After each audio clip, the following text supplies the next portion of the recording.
Adana, the quiet and reserved girl in her village school, was always different. Her classmates often whispered about her peculiar habits, her tendency to stare into the distance during lessons, her uncanny ability to predict when the rains would come, and her strange, mesmerizing green eyes. Despite her strangeness, Adana excelled in her studies, earning the teacher's praises. However, the students avoided her, afraid of what they couldn't explain. Adana's life in the school was uneventful until a dreadful night when an unexplainable event turned her world upside down, setting off a chain of revelations that none in the village could have predicted. One evening, a powerful storm swept through the village. Lightning cracked across the sky, and the winds howled like an angry spirit. Villagers huddled in their homes, terrified. In the school dormitory, Adana sat by the window, eerily calm, while her classmates trembled.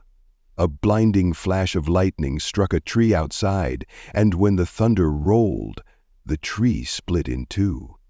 Adana whispered something under her breath, and the storm subsided as if obeying her. Her classmates stared in awe and terror. "Did Adana do that?" one of them whispered, their fear growing. The day after the storm, rumors about Adana spread like wildfire. Some claimed to have seen her standing outside during the storm, her hands raised as if commanding the skies. Others said they heard her speaking in an unknown tongue. Adana dismissed the rumors with a soft smile, but her classmates grew wary. The once ignored girl became the center of fearful attention. Even the teachers began to observe her closely, wondering if the strange girl harbored secrets darker than anyone could imagine.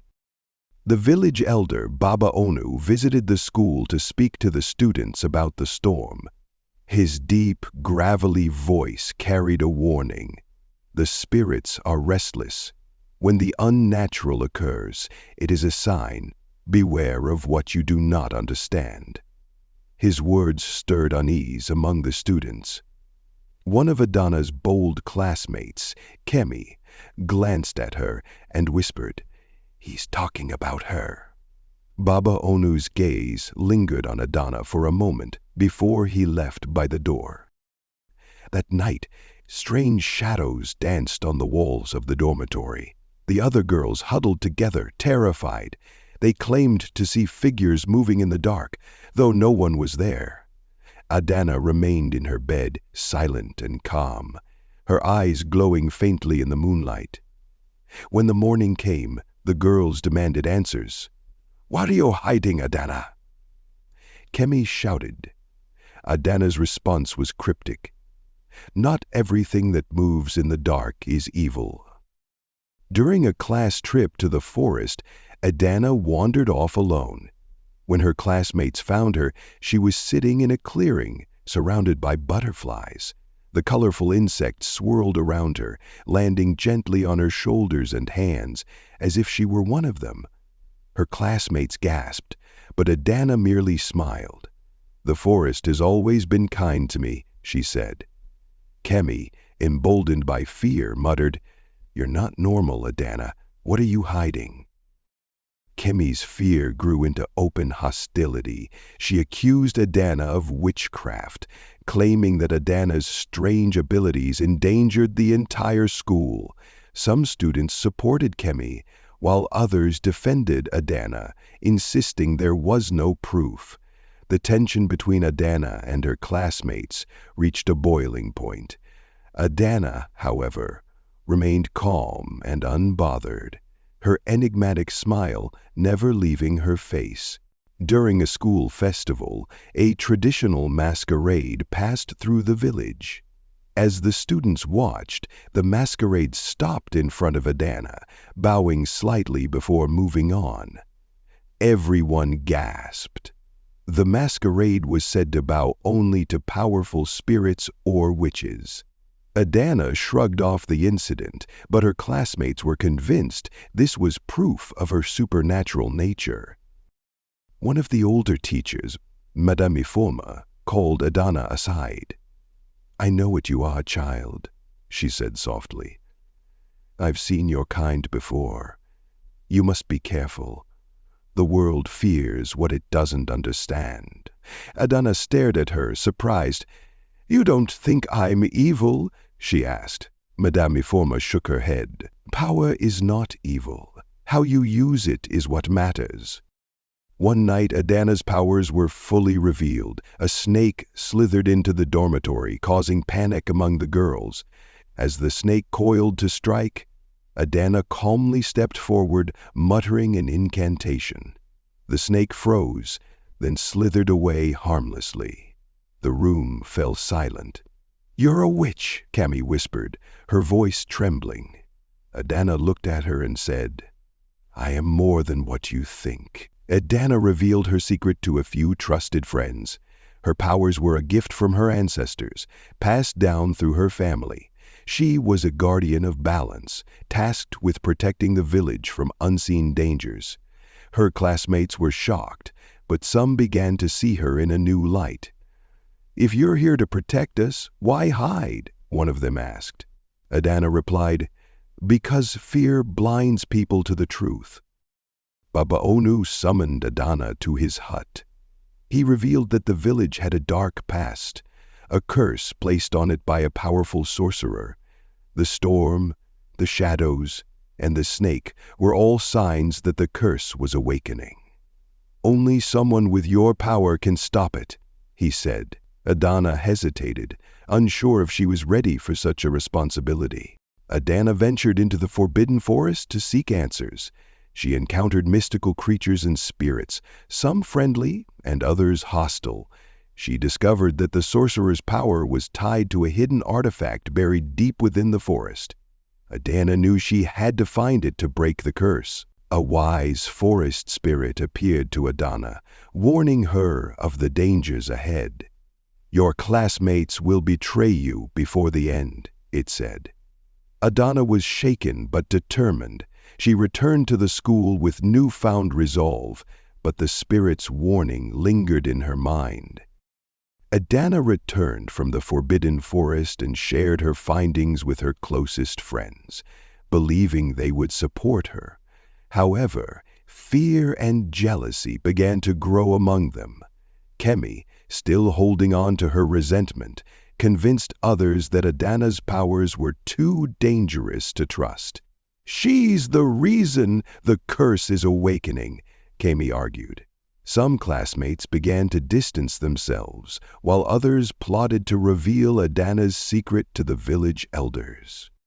Summoned before the village elders, Adana faced harsh accusations. Kemi had reported her, twisting the truth to make Adana seem like the cause of the curse. "Why should we trust a witch?" one elder asked. Adana, calm and composed, explained her ancestral role and the danger looming over the village. Baba Onu spoke in her defense, but the council was divided. They gave her an ultimatum: prove her loyalty to the village by breaking the curse or face exile. As the deadline loomed, strange phenomena began to plague the village. Crops withered overnight, livestock disappeared, and people reported seeing shadowy figures at night. Adana felt the weight of the villagers' fear and distrust. Despite this, she resolved to fulfill her duty. She sought guidance from Madame Ifoma, who revealed an ancient spell that could protect her on her journey to confront the sorcerer's power. Adana's trusted friends, swayed by Kemi's lies, attempted to sabotage her plans. They stole her protective amulet and hid it, thinking this would prevent her from bringing more danger to the village. When Adana discovered their betrayal, she was heartbroken but refused to confront them. Instead, she secretly prepared for her journey, relying on her innate abilities to guide her. Adana ventured back into the forbidden forest alone. The trees seemed to close in around her, and strange whispers filled the air. She encountered a series of trials set by the forest spirits, testing her courage, wisdom, and compassion. One trial forced her to face an illusion of her classmates mocking her, but she overcame it by remembering her purpose. The spirits, impressed by her resolve, granted her safe passage. Deep in the forest, Adana discovered the artifact tied to the curse, a blackened staff pulsing with dark energy. As she reached for it, a shadowy figure emerged, revealing itself as the sorcerer's spirit. "You cannot break what has been bound by blood." Adana stood her ground, summoning her ancestral power to challenge the spirit. The sorcerer's spirit unleashed its fury, conjuring illusions of Adana's deepest fears. She saw visions of her classmates, her family, and her village turning against her. The battle tested her mental and emotional strength, but Adana remembered Madame Ifoma's words, "Power is not evil. How you use it is what matters." She drew on her inner strength, pushing back the spirit with a spell that disrupted its hold on the artifact. Though Adana managed to weaken the sorcerer's spirit, it came at a price. The staff shattered, releasing a surge of energy that left her physically drained. She stumbled out of the forest, clutching the broken pieces of the artifact. The spirits whispered to her, warning that her task was not yet complete. She had disrupted the curse, but its remnants still lingered. When Adana returned, she found the village in chaos. Kemi had convinced the elders to banish her, claiming she had failed in her mission. The villagers, frightened by the strange events, prepared to exile her. Adana, exhausted but determined, stood before them. "I have disrupted the curse, but you must help me finish what I started," she pleaded. Baba Onu and Madame Ifoma supported her, swaying some of the villagers to listen. Baba Onu revealed an ancient cleansing ritual that required the entire village's participation. The ritual would seal the remnants of the curse and protect the village for generations. Adana led the preparations, teaching the villagers the chants and guiding them through the process. Even those who doubted her began to see her dedication and courage. As the ritual began, the sorcerer's spirit reappeared, furious at being disrupted. It unleashed chaos, targeting Adana directly. The villagers, seeing her bravery in the face of danger, joined together to protect her. Adana, drawing strength from their support, confronted the spirit one last time, using the energy of the ritual to banish it forever. With the sorcerer's spirit vanquished, the dark energy over the village dissipated. The crops began to revive, and the shadowy figures vanished. The villagers celebrated, finally free from the curse. Adana, though weary, felt a deep sense of fulfillment. For the first time, her classmates and neighbors looked at her with admiration instead of fear. Kemi, humbled by Adana's bravery, approached her with tears in her eyes. "I was wrong about you," she admitted. "I let my fear and jealousy blind me." Adana forgave her, recognizing that Kemi's actions stemmed from ignorance rather than malice. Their reconciliation marked the beginning of a new understanding in the village. The elders honored Adana for her courage and selflessness, declaring her a guardian of the village.